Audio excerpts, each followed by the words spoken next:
If you haven't heard about Anchor, it's the easiest way to make a podcast. Let me explain. It's free. I could probably end the list right there, but I'm going to continue.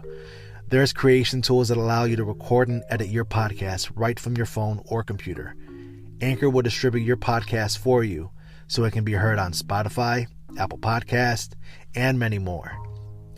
Speaking from personal experience, creating a podcast felt so overwhelming. I didn't know where to start, but using Anchor was a no-brainer.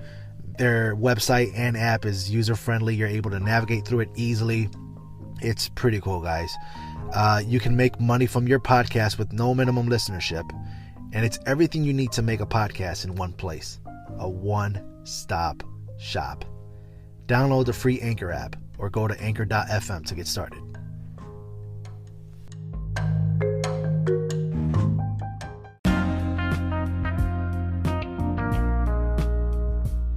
On this week's episode of the Indie Center podcast, we sit down with a man that wears many hats. He's an actor, a stand-up comedian, a motivational speaker, and a commercial print model. Ladies and gentlemen, this is my sit-down with Ruben Ramirez, aka Baby Horchata. But before we get into that, a word from our sponsors.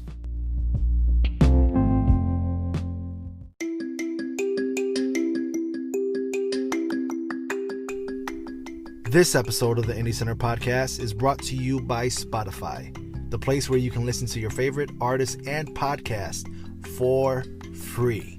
Did you hear me? You don't even need a premium membership. Spotify has a huge catalog of podcasts on every topic, including the one you're listening to right now. On Spotify, you can follow your favorite podcast so you never miss an episode. Are you subscribed to me yet? Wink, wink. Premium users can download episodes to listen to offline wherever you are, and that is so convenient. How many times have you found yourself in an airplane or driving down a road with no reception and you just want to escape but can't? You are stuck sitting next to somebody that snores, or you're stuck in a meaningless conversation and you just want to listen to podcasts. Well, now you can, guys, and you can easily share what you're listening to with your friends on Instagram. So if you haven't done so already, be sure to download the Spotify app and search for Indie Center Podcast on Spotify, or browse podcasts in the Your Library tab. Also, make sure to follow me so you never miss an episode.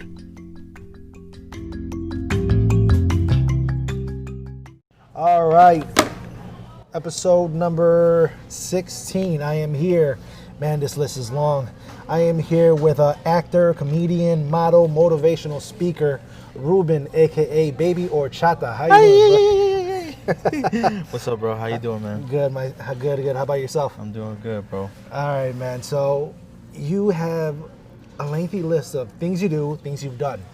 So I'm going to try to get through as much as I can, but, man, I feel like I could sit here for hours talking to you, man. So let's get right into acting. How did you get into that? Man, my homie Mario Cannon, shout out to Mario Cannon, owner and CEO of Star Power, a group that we're in, and he got me in, bro. One day, he was shooting for Chicago PD and everything like that, and he was, hey, bro, they need a couple more extras. It's a rush call. Like, I heard you wanted to do acting ever since, I mentioned it, and I was like, yeah, bro, I'll do it, And so, yeah, my first lick was obviously everybody's background work, so yeah. We started on Chicago PD together. So, yeah, that's how it started, bro, and ever since then, it's been on, And I see you recently did something with them, The Raid, right? The Raid, yep. It was a film festival submission for the 48-hour film festival in Peoria. Yeah. And it was fun, man. It was, obviously during the time, it was during the raid of Area 51, and I wanted to write something, and about it. And luckily we came out with that, and it was hilarious, bro. But we didn't end up walking away with an award or anything. But it's still funny. Oh my God, with the baby. That was funny. That was funny. No, shout out to Dakota Savage for the baby. But it was fun, bro. Shoots like that are just. Did you know the baby was coming? Yeah, dude, that was the plan. Yeah, no, it was funny. My homie Drew, he mentioned, hey, can I bring my kid? I was like, yeah, bro, we're going to use him, though, probably. You know what I'm saying? I think it's funny. You know what I'm saying? And, it was great. It worked out. The baby did fine. He actually did amazing. Didn't cry, nothing. He was a good baby. Yeah, I've always wondered how that works with babies on set. Yeah, no, he did amazing. Oh, my God.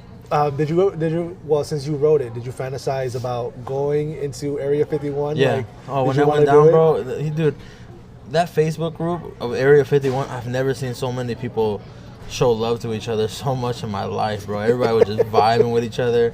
It was a great time, honestly. Everybody was just cool with each other. Everybody was laughing. The memes were hilarious. Did you know a grandma actually made it into Area 51? Did you read that? No, I did not. Yeah, I heard about it after everything went down. I heard a grandma passed the. That's crazy, but because I know they did win. I know they ended up did going, but the people got arrested. Oh yeah. I was low key kind of scared. Yeah, like because I didn't know what was going to happen. It was gonna be a mass. Just man, ET's about to pop out. So, what is your best performance in a film and why? Best performance in a film had to be either Lupe, director Jerry Fadi. Shout out to Jerry. Lupe, because man, during those shoots I was struggling financially. I shouldn't have even been there, right? Really? I was using any type of money to get the gas, because this is when I was living in Peoria. Okay. So when I had the film, I was driving 3.5 hours, you know what I'm saying? And just seeing that film at the premiere, like, I low-key shed a tear, because I remember those times, bro. I was just super thankful that he was gonna feed us afterwards. You know what I'm saying? And that, you know, I was gonna have that, and I get, you know, he took care of us and everything like that. So at that point, bro, it's when I first went to my parents' house. I was broke. I had nothing. Yeah. I didn't have a job, bro. You know what I'm saying? Yeah. And so. Nah, man. So seeing the film and looking back at it, I'm like, dude, like, I remember those times. I remember, that night. And it played at the Music Box, right? Yeah, Music Box Theater. It was great. It was a beautiful premiere, beautiful theater. Shout out to Jerry once again for that experience. And it was cool because I got to bring a couple of my homies on too. And, you know, I'm all about opportunity. And Jerry reached out to me, hey, do you know anybody that could play this role? Yeah. Hit on my boy Mario Cannon because he helped me and I'm going to help him. You know what I'm saying? You got to have that vibe together. And then my other homegirl, that I did a short film with, which is the other film that I think I did good in, was What Are We Gonna Eat? Okay. Her name is Jennifer Hernandez. I brought her on too. And shout out Jenny. She was the one in the trailer, right? Yeah. Mm-hmm. Yeah. Shout out to Jenny. And like I said, I'm all about opportunity, bro. You know what I'm saying? You help me, I'm gonna help you, you know, type of ordeal. And that just worked out. It's cool. Definitely. You know? So. I remember when it dropped because I told myself and I told my wife that I wanted to go see it. But you guys, it was May 5th, right? Yeah. Yeah. That day we were recording OBK, so unfortunately I wasn't able to make it. Yeah. But I did wanted to see it. Yeah. Is it out yet? No. Jerry is submitting it to film festivals at the moment. Okay. So obviously you know the ordeal. Yeah. You can't premiere it anymore. You know, play it anymore. Like that one was a once and done kind of thing until that and afterwards. But I will get a Peoria showing though. Okay. So once he's done submitting it, and you know, I'll definitely have a showing over there at the theater. But send me the info. Oh, most there. What is the backstory on Lupe and your character? Because I was watching the trailer, and it said based on a true story. Now, like everybody else, once you see based on a true story, your teeth will sink into it. So what is the? I don't want you to give away the whole plot, but what is the story behind that? Man, I mean, if you want to do a long story short kind of ordeal, it's about these three friends that go out searching for their one friend that goes missing. Ends up getting actually sexual trafficked. You know what I'm saying? And you know, it's a type of one of those stories, bro. Yeah. And it's really deep. And my character Tawa was the one that was in love with her, and we actually had like something going on, and kind of hit me a little more deeper because me and this girl, you know what I'm saying? That was my love and everything like that. But my character is like kind of a fuckboy. He fucks with any girl, but this is the one that like he wants. You know what I'm saying? Yeah. And it just didn't even, you know what I'm saying? Just that happened, so he was just like struck, and just three of us searching, finding clues out, and then we figure out some stuff out, and it gets deep. It's a twist. Yeah. Man, so I wanted to say that I had that in mind, the sex trafficking. Yeah. Because that's my worst fear as a father. You know? I have three little girls. Yeah. So when I saw the trailer and I saw the pictures and girl missing, first thought is my girls, and you know that it's deep. It's weird that is a possibility out there, man. This world is fucking sick. Yeah. This world is fucking sick. Yeah. But I'm definitely interested in watching that movie. Is there a sequel coming to What Are We Eating? What Are We Gonna Eat? Shout out to Maurice Prophet B-Side Studios, another guy who's doing a lot for Chicago and the artists over there. Between me and you know, that character, you know, as a girlfriend and boyfriend, there's gonna be something else coming up, and we're going around ideas because there's just a variety of things, you know what I'm saying? Because Yeah. there's so many battles that couples face that we can write stories about. Yeah, you know what I I'm saw saying? the ending with the TV. Yeah. Like, what are we gonna watch? Yeah, Like, yeah, should I see yeah, another yeah, episode coming yeah. from there? So it's not gonna be that one, but it's definitely gonna have what are we gonna, you know what I'm saying? Because there's a lot of like funny battles that you and your girl go through. Oh, probably. definitely. So we're gonna correlate off of that. We're gonna bounce. Me definitely. and her work well together. I don't know. It was funny because that was our first time working together, and we just, you know, Clicked? Yeah. And Maurice always tells a funny story of how I submitted for it. I submitted the very last minute possible, literally minutes. Like it was supposed to be submitted by midnight. I submitted it at 11:59. Yeah, and it's funny. He had already chosen the person. He was about to email them. Then he got the email, saw my tape, and he was like, "Bro, I'm gonna go with this guy." You know, Really? even though he's Very super last minute. it was clutch, bro. It was a God Michael sake. Jordan Game 6, bro. And yeah, funny. It was hilarious. So yeah, that's how I got it. It was funny how we talk about it all the time. You say there's many battles that couples go through. When you say that, the only battle that I think of with my wife, I have a big beard, so when I shave, hair's everywhere. I shed like a fucking dog. So my wife comes to the bathroom, she's like, "What's the fuck is up? You know, what the fuck's up with all these hairs?" Yeah. Always, bro. Every week. That's and hilarious. I never learned my lesson. So I'm gonna get a little deep with you here. Yeah. You had a video that you dropped earlier on this year, Letter to My Demons. Yeah. I saw it when you originally dropped it, and it picked up a lot of steam, man. Yeah. You had a lot of views, you had a lot of attention, it had a lot of traffic and traction behind it. What is the story behind it? So my letter series is definitely a lot of people that don't want to speak to out loud. They write letters. Yeah. You know what I'm saying? Yeah. And I use that as a form of I'm speaking for them. You know what I mean? So during those times, man, like I'm no stranger to suicide nor mental illness.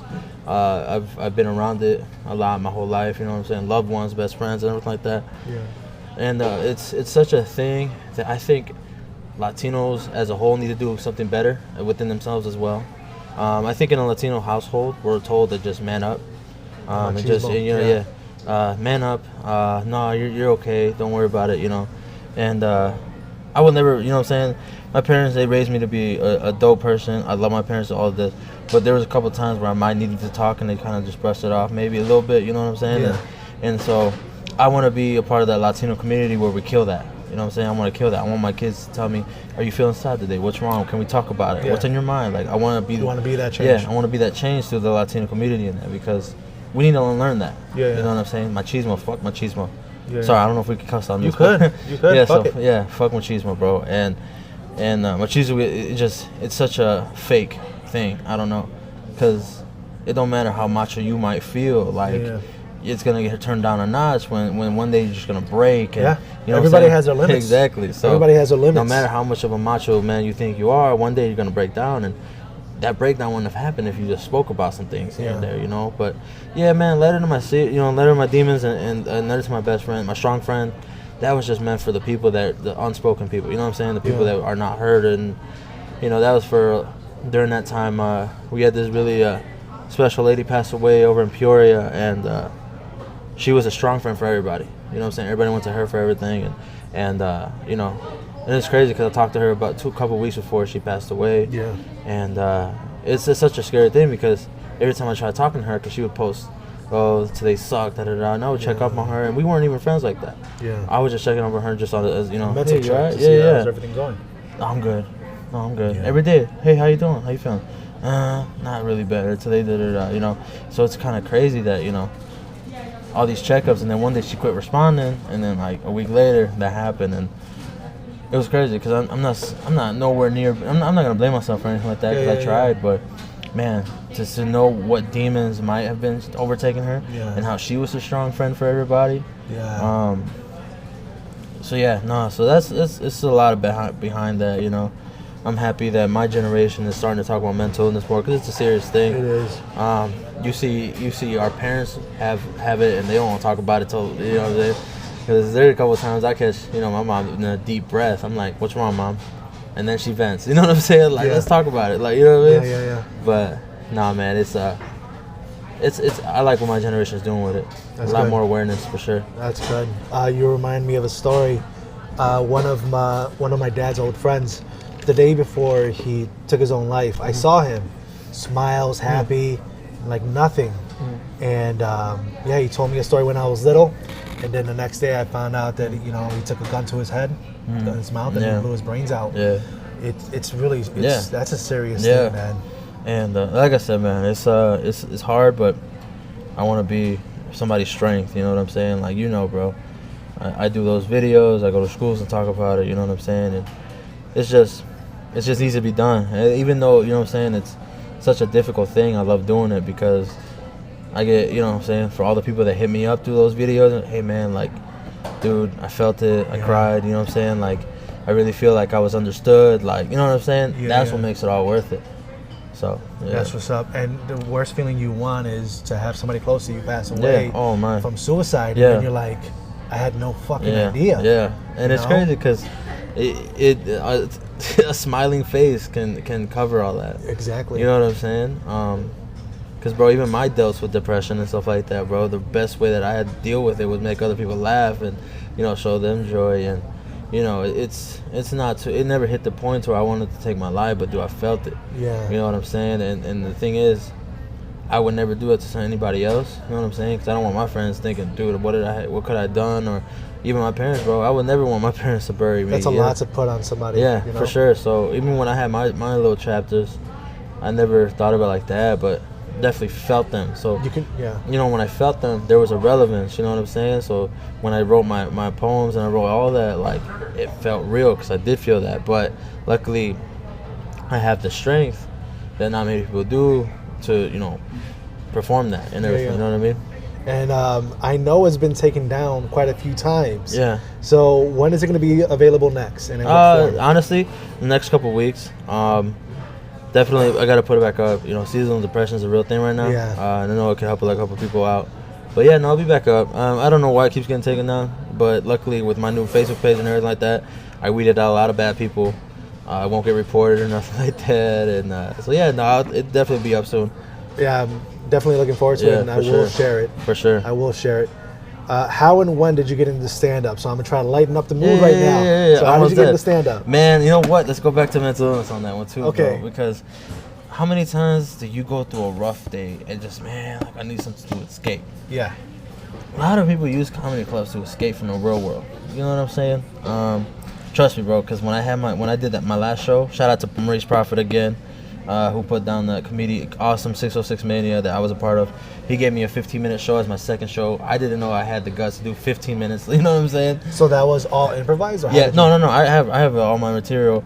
I practiced it, everything like that. But the thing is about comedy, it's such a... We'll go into it a little more later, but like... It's such a you just go with the flow of everybody. You go with how the crowd reacts. You go with you got to know your crowd. That's the most important part, bro. Because I'm not gonna go to Central Illinois and say fuck Trump, because that's red pill over there. Yeah. I'll go up here to the Shy and say fuck Trump, and everybody will smile and laugh and agree. You know what I'm saying? I just know where to pick my battles. You know what I'm saying? And but anyways, I saw man, how can I make people happy, but in a large rate?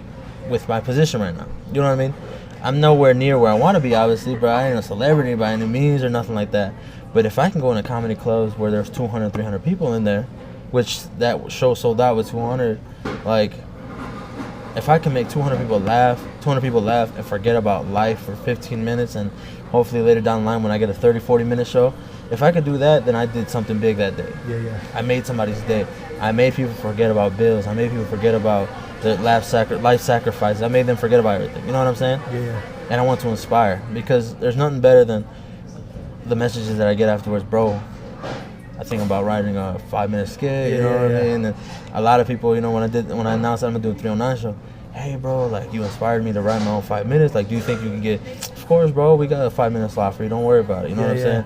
And as an artist, bro, inspiring people is what keeps us going, bro. You know what I'm saying? Yeah. And so comedy, that's how it all started, bro. Honestly, was to make people forget about life. Just same thing about mental illness. And after every show, my last minute is dedication to that. I speak about, hey, I thank everybody for coming out. I tell them how to take care of their mental health. And, I take it. You know what I'm saying? Yeah. So it'll still be in the light of the situation, but I definitely let them know, like, tell your mom and dad that you love them. You know what I'm saying? Like, small stuff like that. It's just small reminders. That's a good little message. Oh yeah, for sure. So every show that I'll ever do, that last minute is gonna be dedicated to mental health, spreading love as much as I can, and and I got that from DC Young Fly. Okay. Yeah, DC Young Fly. I saw him perform last year in Peoria. His last minute was dedication to his struggle, to his wins, to his him talking about last year he was sleeping on the floor. Now he's on a Netflix movie. Yeah. Now he's doing touring. It was just something. I was like, you need that. So you're gonna kill your set for 20 minutes. And that one that reassures why that 20 minutes is so big. Yeah. So that's where I got it from. So okay. So yeah. So who are your influences? Because you say DC Young Fly. Is that somebody that you look up to? Yeah, DC Young Fly and Michael Blackson and Kevin Hart's comedy. Okay. Those are my top favorite three. Like those three alone, like heaven got me. Man, I need to rock crowds like them. Man, Blackson hits below the belt though. I know. Oh my god, he's hilarious. Half of the things he say, I'm like, oh my god. Yeah, no, but here's the thing. When I saw him live in that same show, he performed Oh yeah. Okay. He was right after DC Young Fly. That man roasted the whole front row. So these people paid a lot more money than I did to get roasted. It was hilarious. And so no, man, it's just his involvement. That's why I had crowd involvement in my show too. Got it. You know what I'm saying? When I don't know if I ever release that 15 minutes unless you're a booking agent, because I want to use that material, and you know how it is, bro. I'm not gonna put that 15 minutes out knowing that if people seen it, they're not gonna pay that $20 ticket. You know what I mean? And I already seen the material. You know what I'm saying? But in my material though. And once Maurice hears this, he's like, bro, like he was crowd involvement, he was picking on some people, but I wasn't roasting them. I was just referencing like what they look like or what their relationship status is. You know what I'm saying? And so I get that from Michael Blackson for sure. And then Kevin Hart, you told me earlier, bro. Like if you want to repeat it though, I'd be cool. I will. But I just how Kevin Hart performs. He has jewelry on. He has what I'm saying. He's a flashy person. He's in what I'm saying. Like in my 15-minute show too, bro. My chain was flashy, straight out of Mexico. Shout out to my family out there, bro, for getting me that chain. But yeah, no. So it was just that, you know what I'm saying? It just attract, you know what I'm saying? There's an attraction, there's an appeal there, Yeah. So no, man, I get those three combined and boom. Well, what's your writing process like for stand-up? Life experiences? Man, how many times I just randomly, oh, bro, this is hilarious. Let me put this in the notes. Man, life. That's what I do. I haven't done anything with them, but like with film themes and skits. Oh yeah. Like I could be showering or something just out the blue, or a real life situation at checkout at Target. I'm like, oh shit, that's funny. Yeah. I type it up and I just leave it there. Yeah. Not knowing if I'm gonna do anything with it or not, but just because it's there. Yeah. So you just pull from life. Oh, life. Yep. Why the name Baby Horchata? Man, I probably came out the womb drinking horchata, honestly, bro. Like, since I was a baby, I always had a fat horchata next to me, and I'm always wanting to be unique. I always want to be my own person, and hopefully by the next couple months, I can get an LLC for it, so nobody can have it. But yeah, there's no such thing as anybody else as a Baby Horchata, and it's a unique name to its own, and I even think about the marketing behind it too, like. I got in touch with it's like you said, like we were talking about, man. It's a worldwide thing. It's not just into the Mexican culture, bro. Yeah. Blacks know about it, whites know about it, Puerto Ricans know about it. You know what I'm saying? It's fucking delicious. Exactly. So, it's just a little gag. Baby Horchata, like it's a little. You know what I'm saying? You hear that name, it's like you kind of giggle. Everybody giggles when you hear that, and so it's just a thing, bro. You hear that name, and it's just a wide variety because, you know what I'm saying? How you noticed, bro? I just bought a DJ setup. So DJ Baby Horchata, that's an attractive name already in there. Yeah, you know what I'm saying? It's a ring to it. Exactly. There's already a ring to it. So I can use it for that. I can use it for this.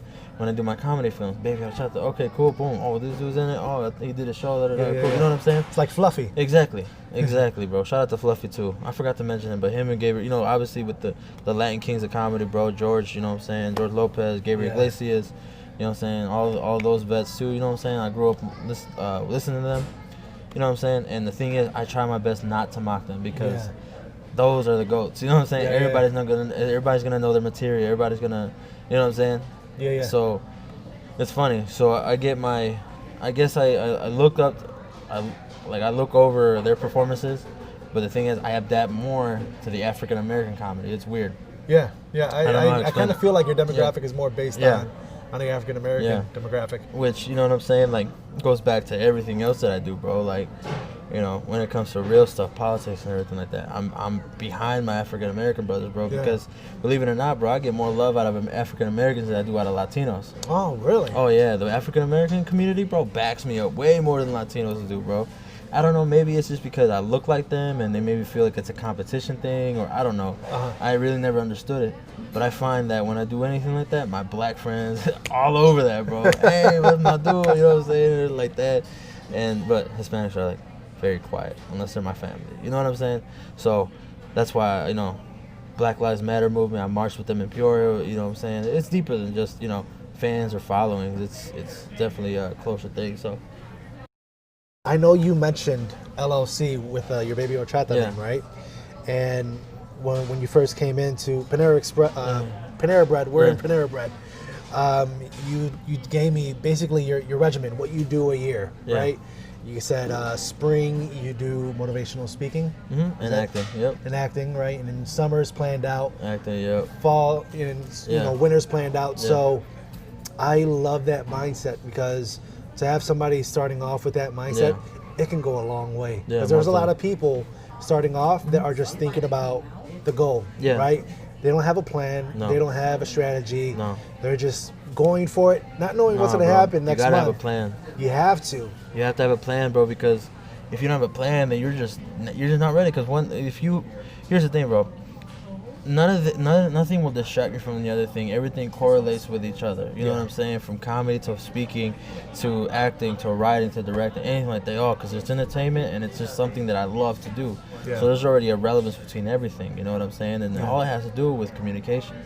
And so for you to think that one day you're going to do comedy, next day acting, and next day, you know what I'm saying? That just splurges everything. Now you're going to do everything mediocrity. You know what I'm saying? I don't even know if it's a word, but mediocre is the root of it.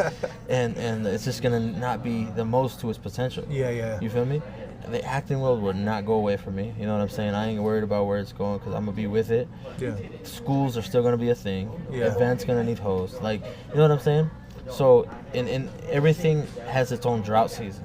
You know what I'm saying? So you pick them out. Exactly. So springtime is when a lot of schools get the funding from the state to use on extracurricular activities for the seniors, for your last, the end of the year, things like that. So that's just an idea. You know, in the beginning of the year, you don't get that much. Everything is just, all right, get these kids in tune. Let's go. So that's why I put it in springtime, because that's when schools can actually, you know what I'm saying, could, do here's, oh, we need a speaker for this. Oh, we need someone to host this. Cool. Whatever. All right, here's some bread for this guy. You know what I'm saying? So I look at it like that, too. You know what I'm saying? It's just a business mindset. And on top of that, acting, drought season is winter. Everybody's in hiatus. Everybody's chilling. You get some extra background stuff, but ain't nobody doing indie film at the moment right now. They're going to the hot spots. They're going to LA where it's warm. You know what I'm saying? But come springtime, when it's pilot season, that's when I go back into acting full mode. You know what I'm saying? Here and there, I'll do an indie if my friends ask for it. You know what I'm saying? But when it comes to like going to Simon's casting, going to, you know what I'm saying, all the big dogs, spring and summer, that's where I eat. You know what I mean? So during these times, I'll always have, like, if a show pops up, I can do it, but it's not what I'm focused on. So right now, I'm focused on comedy and get my structure so much better. Like, I can show you right now, bro, like, I only had 15 minutes to perform on that show, but I didn't even use 60% of my material because everything I was doing was flowing so well. So this 15-minute show, I'm not going to lie, bro, at least 7 minutes of it was off the dome. Really? Yes, because I saw how the crowd was going with the single moms. I saw the crowd, how it was going with the topic that I was going with, how Mexicans and blacks were the same thing. That you know what I'm saying? That was funny. So I was like, okay, bro, I can't transition yet. I'm hearing people spitting their drinks. I'm hearing people choking. Like, you got to keep going. And this is all from 3 shows. Yes. That's a lot of knowledge. 2 shows. Yeah, my next one in Mendota is going to be my 3rd one. Holy shit. Yeah. God, you are dropping gems, man. You're dropping gems all over this shit. No, man. And the thing is, shout out to my dad and my mom. Anytime I talk to them, bro, here's a key. Here's a key. Here's a key to life. Here's a key to life. Every time, bro. If I call dad and ask, hey, man, like, you got milk at the house? Yeah, mijo, pero prepárate. You need to have milk forever. You know what I'm saying? So is your dad like DJ Khaled? Bro, my dad, like DJ Khaled right now, man. Bro, my daddy, man, my man's been. They don't want you to have milk. Exactly. So, man, no son, give me 2 milks. Like, you know what I mean? Reach from the back. Don't go from the front. you're gonna save three more days. You just go from the back, mijo. But nah, bro. My dad, my mom. That's true shit. Nah, bro, man. I'm gonna cry just thinking about them, bro. I love my parents so much. I can't even explain. That's why they're my why. Yeah. Why I do everything, bro. Why I'm not in a rush to make anything. I'm not in a rush to anything. I'm just rushing to make sure they're okay. You know what I mean? Everything I do is because I see my investment as a DJ. You know what I'm saying? Because I'm a, you know what I'm saying? So on top of that, I'm adding DJ to everything I already do. That's gonna be summer when I need some extra cash here and there. I'll go to clubs, I'll go to houses and just perform. But from now until about June, I'm gonna be in my room practicing every day, playing with it. How can I do transitions and like that? Okay, cool, bet. You know what I'm saying? I'm gonna learn that. Self-taught? You're gonna go through YouTube University? Well, YouTube University all day for everything. You know what I'm saying? How to talk to a woman, to how to, you know what I'm saying, how to play a DJ board, you know what I'm saying, how to invest in Forex, you know what I'm saying, all that kind of BS. Yeah. No, man, but like I said, my parents are my why, and you know what I'm saying, this next investment in that was just to even think, like, man, like, it'd be dope to be able to, you know what I'm saying, like, hey, mom, dad, let's take a couple of days off, let's go somewhere. That's a big goal for me in 2020, to take my mom and dad to you know, somewhere out of Missouri and Illinois. I want to take them somewhere cool, so that's one of my goals for sure. You said something about single moms. You're wearing a I Love Single Moms shirt now for everybody that's listening. Yes, sir. All through Facebook. Yeah. If you didn't come to Panera Bread with that shirt and you came with a regular shirt, I wouldn't have recognized you. Yeah. You're always wearing that shirt. Yeah. So why the I Love Single Moms? Man, there's just, why don't you love single moms? That's the question for sure. No, but, I can't answer that. I'm married with 3 kids. Oh, so. no, bro. I'm just saying, like, if someone asks, like, why single moms? No, why not single moms? You know? No, man, it's just, I look at it from an aspect of, you know, I see how my aunt, you know, she's a single mom. She had to struggle. But I saw how she, you know, she never made an excuse. Every day in and day out, you know, she went to work. She made sure her babies had everything and everything was straight. And she was actually the person that held the family down when everybody else was struggling. So for her to take care of her own, have to deal with that, and then helping our family out, you know what I'm saying? You know, I really look up to her. Shout out to my tia, Josefina. I'm sure she's going to listen to this. But, you know, she's a special person. So not only that, man, like I said, even in my comedy set, I talk about my first single mom ever. I was 14 years old, and you know, and she was 14 as well. So for seeing that and everything like that, it's just like, man, like being a single mother is very difficult. You know, for a man to just up and leave like that. Yeah. And I know I'm gonna get a lot of crap from some people that think I'm a beta male, but I'm not. It's just I've seen, you know, my personal experiences. I've seen a lot of women in pain because it's due to a man, and. You know, I'm not nowhere I'm going to preach some feminism stuff. I hate guys type. No, not that. It's just through my personal experiences with family or anything like that. A lot of pain has been brought from a man to a woman. And so if I tend to side with single moms more than I tend to side with anything else, that's that explanation. But I stand up for single dads just as much, you know what I mean? But like I said, man, it's just, it's cool, bro, because in my dating life too, you know what I'm saying, I've been single for the past 3 years because I wanted to get serious about acting and everything like that. And that was going to be my first priority in this entertainment and everything that I'm doing. That's all I could think about, you know what I'm saying? And, you know, relationship does sound nice here and there, but it reminds me how much of a distraction it is, you know? But if I can meet somebody that can have the same ideal as me being their second priority rather than their first, you know what I'm saying? That's cool. And, you know, dating a single mom, you're going to be that regardless of any situation. Because the kid their comes babies, first. Yeah, their babies come first, you know? So it's cool, you know, me being the second priority. I want them to focus on, I don't even want to be their second. I want them, their dreams, their goals, everything, their family to be before me. Yeah. And then they can come get some sugar. You know what I'm saying? Like, you know, we can go out for a date night at least, you know what I'm saying? But nah, like, I just don't want to be, because trust me, bro, I see you guys, how you guys do everything with family and all that, dude. I applaud you guys. So every artist out there that has a family to raise and the dream to go through, bro, man, I can imagine my babies, you know what I'm saying? Like, where's that at? You know what I'm saying? I'm on set, baby. I'm sorry, you know what I'm saying? I'm trying to make, but they'll understand one day, bro, that you're just doing it for them, you know what I'm saying? Yeah. Everybody knows the financial freedom of making it, you know, and I think we all want that for our kids to never worry about a damn thing, you know? So I never get mad at somebody getting spoiled by anybody, bro. My dad spoiled the hell out of me what he could. My dad was working 3 jobs, my mom was working 2.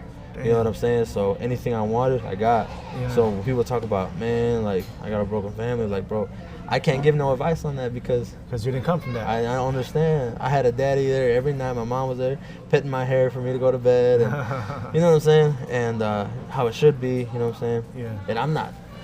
Oh, well, me, I had good parents. You know, never. No. I'm proud, bro. Yeah. I'm proud of my parents, bro.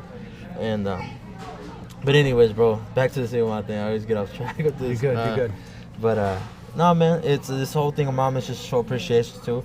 When I had the Mexican flag over me in the show, no one saw my shirt. And so I was dancing to my walkout song.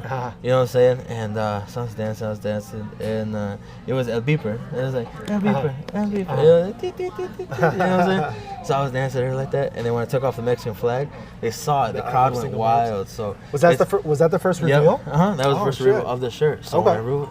So you not only get an amazing entrance, you see that, it's another surprise. So it's a statement. Cool. That's so I was a dancing, statement. and I had everybody clapping too. Yeah. I opened it, and that's when it roared more. Yeah. And you know, first impressions are everything. So a lot of people in there that saw me the first time, afterwards, like, dude, they associate with you. How long have you been doing this, bro? This is my second show, and they'd be like, the faces are like, what? Yeah. So that's where it comes from, though, brother. That's what's up, man. So it runs deeper than just a physical attraction. It's an admiration at this point, man. Most definitely. That's awesome. That's an awesome thing. Yeah. Let's get into your clothing line. How did that collaboration start? Shout out to Unpopular Armada, Dan Johnson, Vault 309, another guy that I look up to. Like I said, like you think I do a lot. This guy does everything, bro. But he's actually someone's invested in him type of thing. Someone saw that this guy kills it and he's gonna, that's what's up. Make sure he gets it, whatever he needs to, you know what I'm saying? He has a whole studio, he does film, he does, graphic design, he does sound, he does everything, bro. This guy is he's behind the scenes just wizard, all the bro. strings. Wizard. And that's my brother for life, you know what I'm saying? We met through Dakota Savage, and I mentioned him earlier, and ever since then, bro, it was one of the people he needed model for shirts, and I did it. He loved the photos that, you know what I'm saying, and then boom, you know what I'm saying, we went on from there, and ever since then we just built a dope brotherhood. I don't even want to call it a business partnership, it's just a brotherhood. Yeah. You know what I'm saying? And when I had this idea for the shirt, I wanted his devil on it, you know what I'm saying, because it's just me and him together are just Mike and Scotty, you know what I mean? And, and for my comedy show in Peoria, he was gonna, sponsor it. You know what I'm saying? So we're gonna go, it was gonna be Unpopular Armada Clothing presents Baby Horchatas, Laugh Factory, whatever we decide to call it. But it's always gonna be me and him. You know what I'm saying? And he films when we do the 48-hour Films Festival in Peoria. We go to the Vault 309, and you know what I'm saying? So shout out to him. That's what we were originally a popular celebrity, but we went through kind of a legal battle. Okay. But is that already taken? Yeah, it's over with, but we kind of just had to, drop it because financially it wasn't in our... It wasn't in your advantage? No. Wouldn't have benefited you? So, yeah, and like I said, man, like you see me in the shirt a lot because I want people to know, you know what I'm saying? Like, this is me, this is my brand. Instead of wearing Nikes or Yeezys, you're wearing that, man. Exactly. Your own brand. Yeah. Your own promote brand. Yourself. Exactly. Because how many times, I can't tell you how many times I'm in the club or anything like that. That's hilarious, bro. I'm like, yeah, man. Like, where'd you get that shirt at? Oh, it's actually my brand. It's mine. Bro. You want to buy one? Yeah, exactly. That's easy. So, soon enough, man, I was talking about the LLC. I was talking about I'm gonna get business cards so it'll be easier to distribute information like that. And, LLC is just an importance, bro, because you don't want no one's taking your brand. That's what a lot of artists need to understand, that someone can snatch it up like this in a heartbeat, and if they see it works, they're gonna take it. Yeah. They're not gonna secure the name, secure the image first. Secure the bag. Exactly. Like your dad, DJ Khaled says, man. Exactly. Yes, sir. So if anybody wants to buy the I Love Single Moms, where could they go? They go unpopulararmada.com, and it'll say Baby Horchata signature shirt. So. Okay. Yeah. So. Name one project that details everything you have to offer. May it be film, stand up, a speech that you've given at school. What body of work would you be able to show somebody? Wow, that's a great question. Thank you. Thank you, man. You know what's funny? Earlier you sent me this, and I was trying to prepare for each one. I think this is the one I was like, dude, stumped. Yeah, because I'm not trying to stump you, man. No, because you've done so much. Because here's the thing. I think what really, I think if you could see one thing, bro, and you can see what I have to offer, definitely when you know what I'm saying, when I get past this material, but if you could see the 15-minute set that I have for my comedy, because dude, I sent this out to a couple of my blood, you know what I'm saying, my homies, just for, you know what I'm saying, because they'll tell me straight up if it was trash. Yeah. And they're like, dude, this is how gold. how do you, dude, you, no nervousness, your interaction, people were dying, like. That's what I am trying to understand. Yeah. How somebody 2 shows in, killing it. I don't know, bro. Because here's, you know what I think it is, bro, honestly? Everybody's in a rush all the damn time. Everybody's in a rush to go to open mics. Everybody's in a rush to just, you know, I need to book so many shows. They think it's quantity over quality. I might only do 4 shows a year, but those 4 shows are gonna sell out, and they're gonna be bangers. Yeah. And each show is gonna have different material. That's my plan. If I could do just 4 or 5 quality shows, but there's always something new in each one. You know what I'm saying? Before I ever blow up, you know what I'm saying? Like, I want to just keep it that way until, you know, I have to go on a tour and I have to use the same thing. You know what I'm saying? For 80 cities out of the, you know what I'm saying? And but until then, though, like, if I could just do 4 or 5 shows, different material each one, then I myself will always, you know, I'll be okay. You know what I mean? Because you don't want to bore people. You know what I mean? You're gonna hear the same thing over and over again. And like I said, it's just my brand as a whole is gonna grow, regardless of how I do like other things. So if I'm not doing acting for 6 months, my comedy will keep it up. You know what I'm saying? So your presence will always be there. So ain't no rush to do 30 shows in a year. Ain't no rush to do, you know, but definitely gonna look to open for bigger names. You know what I'm saying? I already have a quality video shot by Maurice, but my boy Dan from Vault 309 cleaned the picture up a little bit, the sound, the wizard of everything, bro. I'm telling you, cleaned it all up for me. So shout out to him again, man. Shout out to him. And it's really important what you said about quality over quantity. So many actors, so many musicians, stand-up comics, they want to get on stage. You know, they want to get up there, or, you know, want to be on set so often that a lot of their projects are shit, right? Most of. You know, I don't want to be an actor and I do a bunch of Sharknado movies. No, I'm not talking crap about Sharknado, but I heard it's a crap movie. I haven't seen it yet. I care about my time. Most of. So I think that's really important. So like myself, I don't do a lot of movies. I found I have to create my own opportunities. I have to create my own avenue, do my own thing. So if I only do 1 movie a year, 2 movies a year, those movies are gonna mean something. Because I'm invested in it, right? Instead of just going on doing a cameo or whatever it is, doing shit work. So that's really important. That's another gem. Motherfucker. He said motherfucker. Nah, bro. So you have any new projects on the table? Man, so shout out to Maurice again. You're gonna hear his name a lot with me and him. Me and him are just gonna take Maurice over. Prophet. Yeah, Maurice, the GOAT Prophet. Motherfucker Thanos, bro. I might as well call that dude Thanos. Nah, I look up to that guy, man. Maurice is just, like I said, he's a wizard too, bro. Like, it's so cool. If a side note, if you want to meet dope people in life, you literally, here's a key, y'all, just be fucking nice. Literally. I've met everybody that I've met, all the cool people doing big things, because I was just a nice ass dude. Every time I shook somebody's hand, it was genuine. Every time I smiled at somebody, it was genuine. You know what I'm saying? Just be fucking nice. So anyways, I met Maurice, obviously, when I submitted my shit last second, but me and him, first time we met, you know what I'm saying? It was just joking, everything like that. And yeah, so anyways, me and Maurice got a lot of plans. You know, he just got a new theater play. Theater play called Mind Games, which I actually landed the lead role. Nice. And it's my first theater play. Oh. Yeah, so it's my crack at theater. Yeah.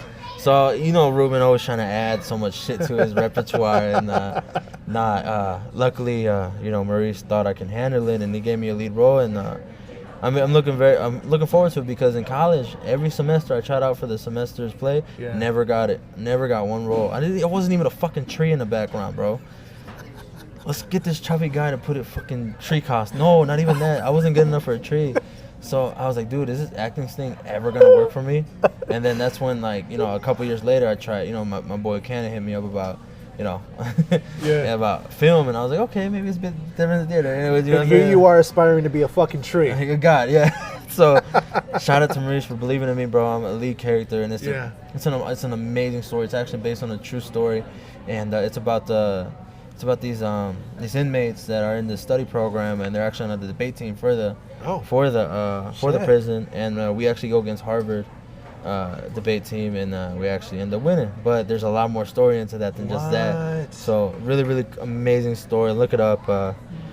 It's I'm excited because I play one of the debaters, and I go through a lot of traumatization during it. But I bring in the comedy. I'm bringing, you know what I'm saying. I'm the guy that makes people laugh during the serious moments. You're the comic relief? Yeah, but and it's a hard role, you know what I'm saying. Being the comic relief out of such a serious topic, while you know what I'm saying, it's a prison topic where people's baby moms are cheating on them and everything like that. And you know, I'm excited for it. You know what I mean. And shout out to Merch for the opportunity. I'm gonna kill it. And I can't wait to send the video of it to the cast and all the theater directors at ICC because they slept on me. Not even a tree. You should have fucking picked me as a tree. Here you go, I bitch. swear to God. But yeah.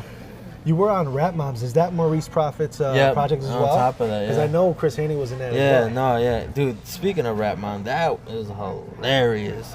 And like I said, Maurice is a wizard. He writes, he directs, he produces, everything. Oh. And the film is just perfect. You know what I mean? And, and I hope, and I know it will. You know what I'm saying?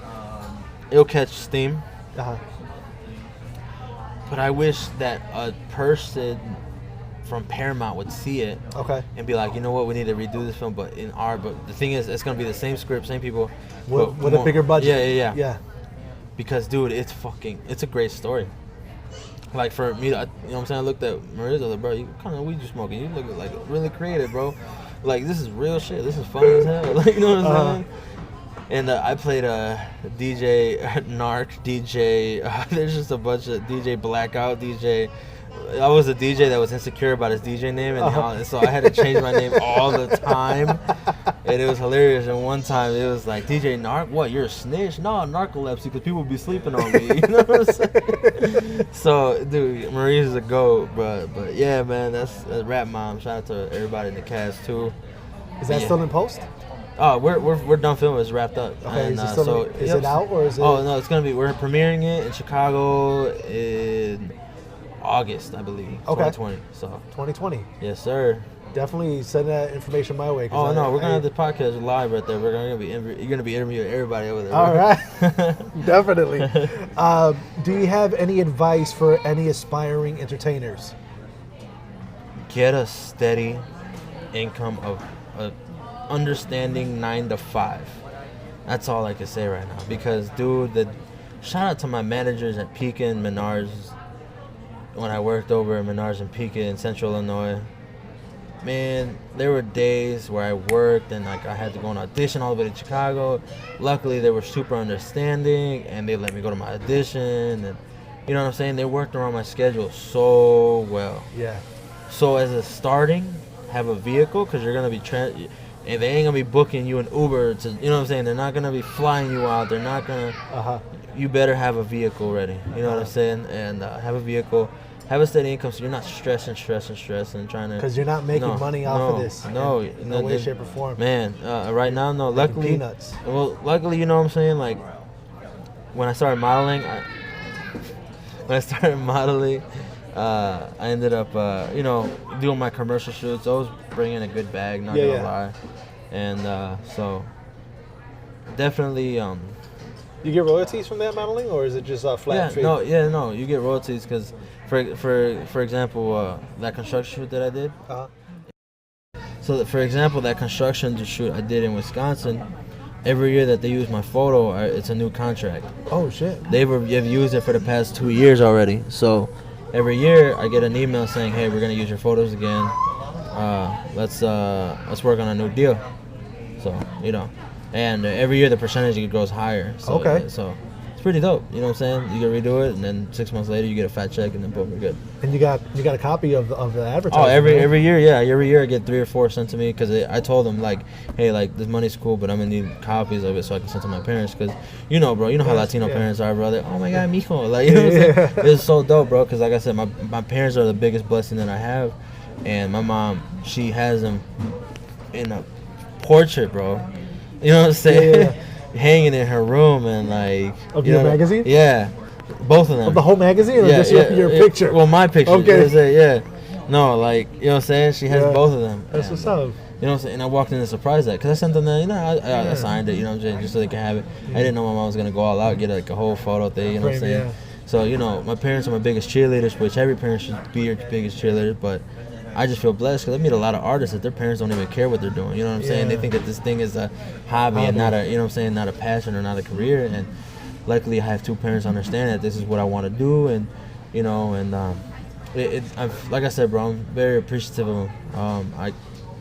I couldn't even fathom not having them. You know what I'm saying? Because every photo that I get, they, you know what I'm saying, they're immediately, hey, like, I love you, handsome. Like, you know what I'm saying? Like, there's love all the time, and every morning, you know what I'm saying, me and my mom message each other, hey, have a good day, you know, something like that.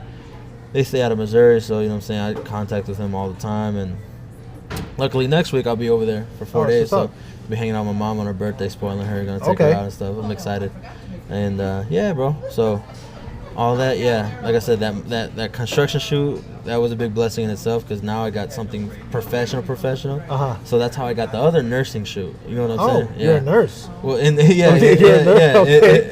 It's funny because there was this female chick that I was talking to. She was like, hey, can you send me a nice photo of you so I can just put it for your contact info? Yeah, I sent her my nursing shoot. Oh my God, you're a nurse? No, sweetheart, I'm a model. I act like a nurse, and you know what I'm saying? And it was great, bro. I look natural in scrubs, so. Well, I want to wish you continued success in your ventures, man. You're on the right path. You know what you're doing, so keep doing what you do, man. Thank you for jumping on with me. No, man. If I could take 2 seconds to say some more, bro. Everybody who's listening, man, just season of depression is upon us, bro. But don't let it defeat you. Keep fighting, bro. There's gonna be a shinier day here soon. Springtime, summertime, bro. Plan for something big. Don't take day by day. Take it, you know what I'm saying. Definitely plan out a week. Make a couple goals for your day. Make a couple goals for your week. Make a couple goals for your month, and then make an almighty goal for your year. If you think that 2019 is gonna be the same for 2020, it's because you're not doing anything. You got to get up out your ass, do something about it. Nobody in the world owes you a thing. And yeah, so just a little spiel real quick. I hope that everybody gets a mutual understanding that nobody ever failed at acting or any of the entertainment business. They just gave up. So for every no, there'll be a yes, and those 20 no's will make that one yes even sweeter. Man, I can go on a rant, but I just wanted to throw that in real quick. That's what's up, man. So, yeah, no, much love, everybody. I hope everybody that comes on your show, I mean, I'll be happy to come back. You know what I'm saying? In 6 to 8 months, I'll update you on everything else that I'm going to do. But, yeah, no, man. To any artist that, you know what I'm saying, come speak to you at your podcast, bro, you know what I'm saying? It was a blessing to be here with you, man. I appreciate the opportunity. Yeah, so.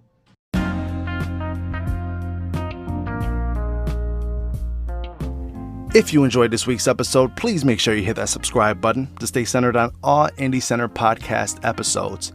If you are an independent creator and have a story to share and want to have a sit down, please email me at indiecenter.podcast@gmail.com. That's indiecenter.podcast@gmail.com. If you have sponsorship inquiries, I'd love to help local businesses. Please email me at indiecenter.podcast@gmail.com. Until next Monday, guys. Peace.